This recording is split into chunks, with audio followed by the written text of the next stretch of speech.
कालू, मेरी सुंदर पति, एक बात कहनी थी आपसे। लग रहा है कोई नई शरारत आई है तुम्हारे दिमाग में जो इतने प्यार से बात कर रही हो। कालू, सुंदर को सुंदर ना कहूँ तो और क्या कहूँ? तुम हो ही इतने सुंदर। अच्छा अच्छा ठीक है, अब बताओ क्या बात है। कालू जी, मुझे उस पुराने जंगल में ले चलो। मुझे पता चला है कि वहाँ एक तांत्रिक उल्लू रहता है। वो तांत्रिक उल्लू अपनी जादुई शक्तियों से कुछ भी काम कर सकता है। अरे, अब क्या काम करवाना है तुम्हें उससे? चलो ना कालू, वहाँ जाकर बताऊंगी। अरे ऐसे नहीं, पहले तुम बताओ मुझे, तभी मैं वहां पर लेके जाऊंगा। पक्का? हाँ हाँ पक्का। ठीक है, तो फिर सुनो। मुझे उससे कहना है कि जंगल के सारे पक्षियों की सुंदरता मुझे मिल जाए और मैं हमेशा के लिए ऐसे ही जवान रहूं। मुझे बूढ़ा होना जरा भी नहीं अच्छा लगता। और हाँ कालू, तुम भी तो मेरे साथ ही होगे। क्या तुम नहीं चाहते कि तुम हमेशा ऐसे ही जवान और सुंदर रहो? गौरी, क्या सच में? क्या ऐसा तांत्रिक है उस जंगल में? हाँ हाँ कालू, मुझे पक्की खबर है। ऐसा है एक तांत्रिक उस जंगल में। और ऐसे ही वो कालू कौवे के साथ उड़ते उड़ते दूर जंगल में निकल जाते हैं।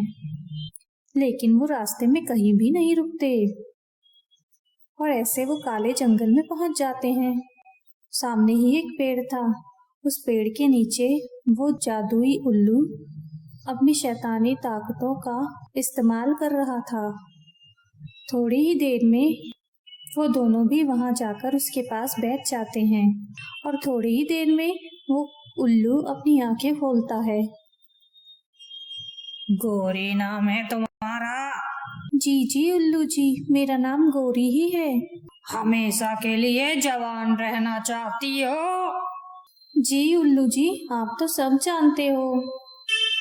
उल्लू जी, ये मेरा पति है और मैं और मेरा पति चाहते हैं कि हम हमेशा जवान ही रहें, कभी बूढ़े ना हों, जंगल के सभी पक्षियों से ज्यादा सुंदर हो जाएं।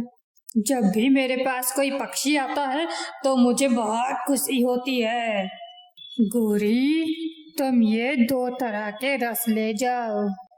ये जो लाल रंग का रस है, ये शैतानी पेड़ के फल का रस है, और ये जो हरे रंग का रस है, ये है अच्छाई के पेड़ का रस।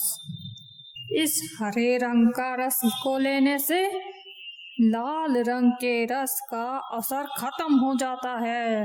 तुम इस लाल रंग के रस को किसी तरीके से जंगल के सभी पक्षियों को खिला दो और फिर बन जाओ हमेशा हमेशा के लिए जवान।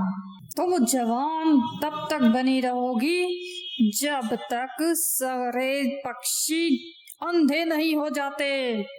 तो क्या उल्लू जी, इस लाल रंग के रस को पिलाने से सभी जंगल के पक्षी अंधे हो जाएंगे? हाँ, वो सब अंधे हो जाएंगे। अब तुम जल्दी से जाओ। फिर वो दोनों रस की बोतलें लेके वहां से चले जाते हैं। वो दोनों काले जंगल से निकलकर एक पेड़ पर दूर जाकर बैठ जाते हैं। कालू जी, एक बहुत बड़ी प्रॉब्लम है। हम ये रस लेकर तो आ गए हैं, लेकिन हम इन पक्षियों को पिलाएंगे कैसे? यही तो प्रॉब्लम है, वही तो मैं सोच रहा हूँ। क्यों ना ये हम लाल रस जंगल के सभी पेड़ों के फलों के ऊपर लगा देते हैं। इससे सभी पक्षी लाल रस को खा लेंगे, खा के वो अंधे हो जाएंगे। नहीं, ऐसे तो पक्षियों को पता भी चल जाएगा, और ऐसा भी हो सकता है कि पक्षी इस फल के पास ही ना जाएं। तो फिर कालू जी, आप ही कोई आइडिया बताइए ना। मैंने तो बहुत सोच लिया, अब कोई आप ही आइडिया लगाइए। मैं बहुत सोच चुकी हूँ। आखिर आपको भी तो जवान और खूबसूरत बनना है हमेशा हमेशा के लिए। मैंने ढूंढ लिया है इसका उपाय। क्या ढूंढ लिया है? मुझे भी बताइए ना जल्दी से। हम जंगल में खाने को बहुत ही टेस्टी चीज लाएंगे, जिसको खाने के साथ साथ पिया भी जाता है। अरे कालू जी, ऐसी क्या चीज है? वो है पानी पूरी। वो बहुत ही टेस्टी होती है। जब मैं कभी कभी इंसानों की बस्ती में जाता हूँ तो देखता हूँ कि इंसान उसे बहुत शौक से खाते हैं। वो बहुत ही स्वादिष्ट होती है। लेकिन कालू जी, वो कहाँ से मिलेगी? तुम ये रस लेकर जाओ, और हाँ, तुम इसे छुपा कर रखना, कोई पक्षी ना देख ले। और मैं बंदोबस्त करता हूँ पानी पूरी का। मैं इंसानों की बस्ती से पानी पूरी लेकर आता हूँ। और फिर ऐसे गोरी कौवी अपने घर की तरफ और कालू कौवा इंसानों की बस्ती की ओर चला जाता है। वो कौवी जल्दी ही अपने घोंसले की तरफ पहुंच जाती है और दोनों रसों की बोतलों को अपने घोंसलों में छुपा देती है। कुछ ही देर में शाम हो जाती है। ये कालू पता नहीं कहाँ चला गया। इतना समय हो गया है, अभी तक लौटा ही नहीं। वो ऐसा सोच ही रही थी कि कालू भी आ जाता है। बहुत भारी है ये, बहुत मुश्किल से उठा कर लाया हूँ। गोरी, वो रस कहाँ है? वो तो मैंने छुपा के रख दिए हैं घोंसले में। लेकिन कालू जी, ये पानी और पूरी खिलाएंगे कैसे पक्षियों को? हम जंगल के बीच में दुकान लगाएंगे गोलगप्पे की, और बोलेंगे अब हम बेचा करेंगे ये जंगल में, लेकिन पहले दिन फ्री में। ये पानी पूरी इतनी टेस्टी होती है कि सारे जंगल के पक्षी 2 मिनट में चट कर जाएंगे इसे। तुम पानी पूरी की आवाज लगाती रहना और मैं डाल डाल कर देता रहूंगा सबको। और फिर ऐसे रात हो जाती है।